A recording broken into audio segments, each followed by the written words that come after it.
ये कॉमर्स का मेरा पहला वीडियो है, तो मैं बिल्कुल बेसिक से लेकर चलूँगा और उम्मीद करता हूँ कि आपको वीडियो ये बहुत अच्छा लगेगा। कॉमर्स, आप ये कॉमर्स के बारे में कुछ ना कुछ तो पहले से पढ़ा रखा होगा आप लोगों ने, इसलिए मैं डायरेक्ट चलता हूँ टॉपिक से। ठीक है, तो आज का मेरा जो फर्स्ट टॉपिक है वो है आपका accounting. Accounting is an art of recording, classifying and summarizing in a significant manner and in terms of money, transaction and events। इसका मतलब ये हुआ कि ट्रांजैक्शन एंड इवेंट का कोई भी ऐसा पार्ट जिसको मनी में कन्वर्ट किया जा सके या मनी में मापा जा सके, उसको सिग्निफिकेंट मैनर में रिकॉर्डिंग, क्लासिफाइंग और समराइजिंग करने का एक कला होता है, उसी को बोलते हैं अकाउंटिंग। इसको साधारण भाषा में ऐसे समझ सकते हैं कि कोई भी ट्रांजैक्शन का मतलब होता है लेन देन। ट्रांजैक्शन का मतलब होता है क्या? लेन देन। आप किसी से भी कोई सामान लेते हो या उसे देते हो, उसको बोलते हैं ट्रांजैक्शन। इसका हिंदी क्या होता है? लेन देन। लेन देन, तो लेन देन में आप किसी भी सामान को खरीदते हैं या बेचते हैं, किसी को कुछ पैसा देते हैं, उससे कुछ पैसा लेते हैं, ये सारे चीज़ें आपको ट्रांजैक्शन कहलाती है। इवेंट का मतलब क्या होता है? घटना।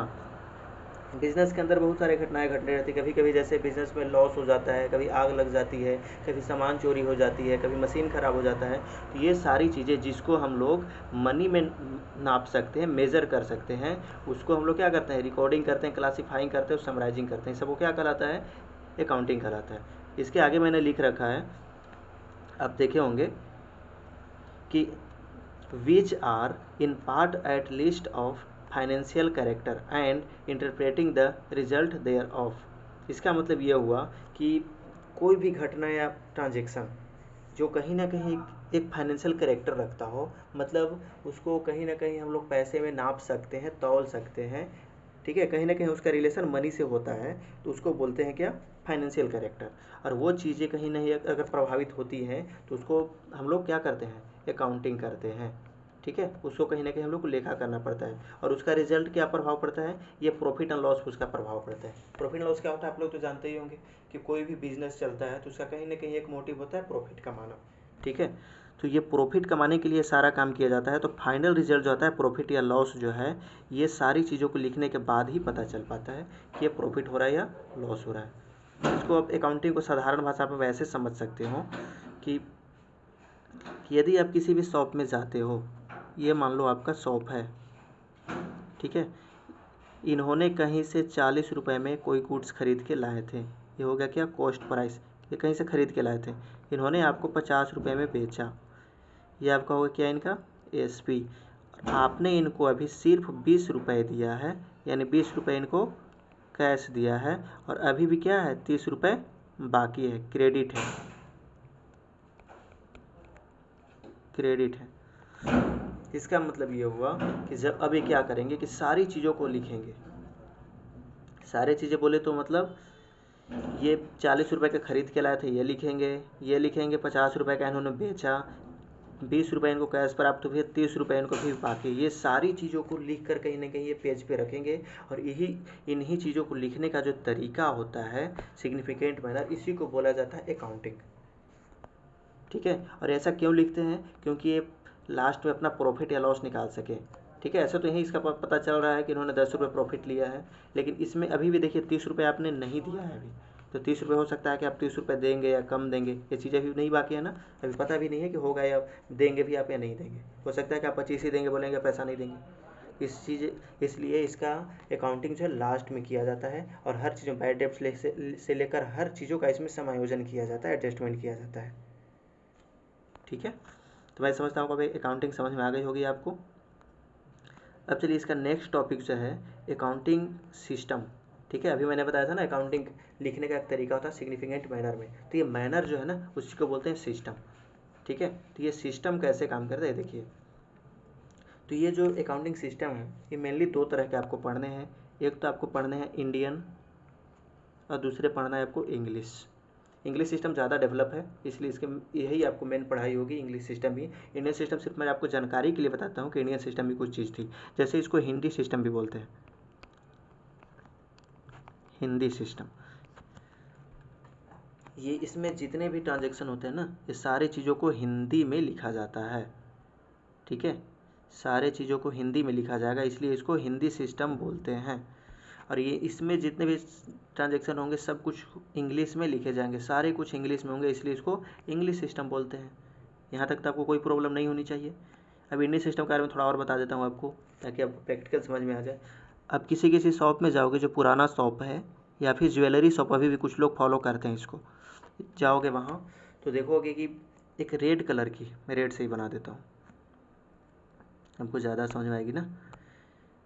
रेड कलर की एक आपको डायरी दिखेगी, एक बड़ा सा डायरी दिखेगा, ठीक है। अब इसमें देखोगे ना तो ऊपर में स्वास्तिक बना हुआ रहेगा ऐसे। और ये सारी कुछ इनके पास से जो भी आप सामान खरीदोगे वो सारे कुछ इसमें लिखते हैं कि कितने का आप इनसे सामान खरीदे हैं, कितना आपके पास बाकी है, कितना आपने पैसा पेड किया है, ठीक है। ये सारी चीज़ों इसमें लिखते हैं और इसी से लास्ट में अपना प्रॉफिट या लॉस निकालते थे, ठीक है। तो इसलिए इसको बोला गया क्या, इंडियन सिस्टम, क्योंकि ये सारे कुछ हिंदी में लिखते थे। और ये सिर्फ कहाँ चलता है, इंडिया में चलता था। अब जनरली जो है ना, ये सारी चीज़ें बंद हो गई है, ये भी अब इंग्लिश को फॉलो करने लगे हैं और सारा कुछ इंग्लिश में ही मेंटेन करते हैं, ठीक है। तो उम्मीद करता हूँ आपको समझ में आ गई होगी इंडियन सिस्टम। अब इंग्लिश सिस्टम की बात करते हैं। तो इंग्लिश सिस्टम जो है ये 2 प्लेस से ज़्यादा प्रभावी हुआ आपको। एक प्लेस तो अमेरिका और दूसरा प्लेस ब्रिटिश, क्योंकि इन लोगों का पूरा दुनिया पे कहीं ना कहीं अभी भी वर्चस्व रहा है, और ब्रिटिश का तो पहले बहुत ज़्यादा रहा था, ठीक है। तो ये अमेरिका वाले जो है ना, ये मॉडर्न अप्रोच डेवलप किए। इनके अप्रोचेज को जो है बोला जाता है मॉडर्न अप्रोच, मॉडर्न अप्रोच। और ये ब्रिटिश वाले को बोला जाता है ट्रेडिशनल अप्रोच, क्योंकि पुराने हैं ना, पुराने पहले हर जगह इन्हीं का शासन होता था, मैक्सिमम जगह आपको देखोगे ना तो ट्रेडिशनल या पुराने ख्यालात वाले, ठीक है, ब्रिटिश वाले। तो ये दोनों का जो डेवलप किया सिस्टम है, यही आज हम लोग पढ़ते हैं, ठीक है। इन दोनों ने मिलकर डेवलप किया क्या, मतलब दोनों का इन लोग से डेवलप हुई 3 सिस्टम, ठीक है। इंग्लिश का ही 3 सिस्टम डेवलप हुआ, एक आपका सिंगल एंट्री सिस्टम, दूसरा डबल एंट्री सिस्टम और तीसरा कैश सिस्टम। कैश सिस्टम जो है वो तो सिर्फ वैसे जगहों पे लागू होता है जहाँ पे सिर्फ कैश की ट्रांजैक्शन होती है। जैसे अब बैंक में चले जाओ, बैंक में सिर्फ और सिर्फ कैश की कहीं ना कहीं ट्रांजैक्शन होती है, सिर्फ और सिर्फ कैश की ट्रांजैक्शन होती है। जैसे आप वहाँ पे बैंक में जाओगे तो वहाँ सिर्फ आपको कैश जमा करना है और कैश ही आपको मिलेगा, वहाँ पे कैश ही आपको रिसीव होगी, कैश जमा करना है और कैश ही रिसीव होगी, ठीक है।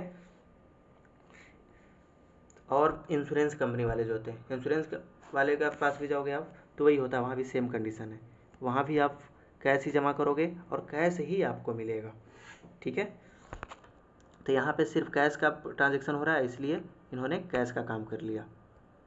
लेकिन वैसे भी बहुत जगह हैं जहाँ पे कैश की ट्रांजैक्शन नहीं होती है, वहाँ पे कैश की भी होती है, गुड्स की भी होती है, सब कुछ होता है ना, तो वहाँ पे कैश तो लागू होगा नहीं। तब वहाँ पे लागू होगा क्या आपका, फिर वहाँ पे आपका लागू होगा सिंगल एंट्री सिस्टम या फिर डबल एंट्री सिस्टम, ठीक है। तो सिंगल एंट्री सिस्टम जो है आपका, ये इनकम्प्लीट सिस्टम कहलाता है, ये हर जगह लागू नहीं है, इनकम्प्लीट। और इनकम्प्लीट क्यों इसको कहा जाता है, इसको मैं भी बताऊंगा आपको। इनकम्प्लीट इसको क्यों बोला जाता है, क्योंकि ये, जैसे हमने ट्रांजैक्शन पढ़ा ना, अभी ट्रांजैक्शन में 2 साइड होते हैं, एक डेबिट साइड और एक क्रेडिट साइड। ये रूल मैं आगे आपको बताऊंगा कि डेबिट क्रेडिट कैसे किया जाता है। तो कोई भी ट्रांजैक्शन का 2 साइड होता है, एक डेबिट साइड एक क्रेडिट साइड। तो सिंगल एंट्री सिस्टम क्या करता है कि कभी कभी जो है ये डेबिट वाले को लिखेगा, कभी कभी ये क्रेडिट वाले को लिखेगा, कभी कभी दोनों को लिखेगा, मतलब इसका कोई फिक्स नहीं है, जो मनाएगा वो लिख देगा, ठीक है। इसलिए इसका जो रिजल्ट होता है, रिजल्ट हमने पढ़ा था ना, रिजल्ट क्या है, profit and loss. Result result जो है इसका प्योर नहीं आता है, इसका रिजल्ट जो है प्योर, सॉरी इस पर क्यों आ रहा है, इसका रिजल्ट जो है प्योर नहीं आता, इसलिए लोग इसको अवॉइड करते हैं कि नहीं, सिंगल एंट्री सिस्टम जो है सही नहीं है, ठीक है। तो लोग ज़्यादा फॉलो क्या करते हैं, डबल एंट्री सिस्टम, ठीक है। और डबल एंट्री सिस्टम क्या है, डबल एंट्री सिस्टम जो है आपका, ये पूरे विश्व में लागू है, हर लोग इसी को फॉलो करते हैं डबल सिस्टम, क्योंकि मैंने अभी आपको बताया ना कि हर चीज़ का डेबिट एंड हर ट्रांजैक्शन का डेबिट एंड क्रेडिट होता है। ये क्या करता है, दोनों साइड को लेकर चलता है, डेबिट को भी लिखता है, क्रेडिट को भी लिखता है, मतलब एक भी ट्रांजैक्शन को ये नहीं छोड़ता है। इस वजह से क्या है कि ये इसका रिजल्ट जो होता है वो बिल्कुल प्योर आता है, इसका रिजल्ट जो है बिल्कुल प्योर आएगा, इसका रिजल्ट जो रहेगा बिल्कुल प्योर आएगा। ठीक है, इसलिए लोग किसको फॉलो करेंगे, डबल एंट्री सिस्टम को। ठीक है, तो अगले दिन हम लोग जो है डबल एंट्री सिस्टम के बारे में पढ़ेंगे कि डबल एंट्री सिस्टम में कितने अकाउंट मेंटेन किए जाते हैं। ठीक है, और हम लोग अगले वीडियो में ये भी पढ़ लेंगे कि अकाउंट्स के टाइप कितने होते हैं। ठीक है, नेक्स्ट वीडियो में हम लोग क्या क्या पढ़ेंगे, अकाउंट्स क्या होता है, अकाउंट्स क्या होता है ये पढ़ लेंगे, और हम लोग पढ़ेंगे कि डबल एंट्री सिस्टम में कितने अकाउंट मेंटेन किए जाते हैं। ठीक है, ये चीज़ें नेक्स्ट वीडियो के लिए। फिलहाल आज इतना ही, धन्यवाद।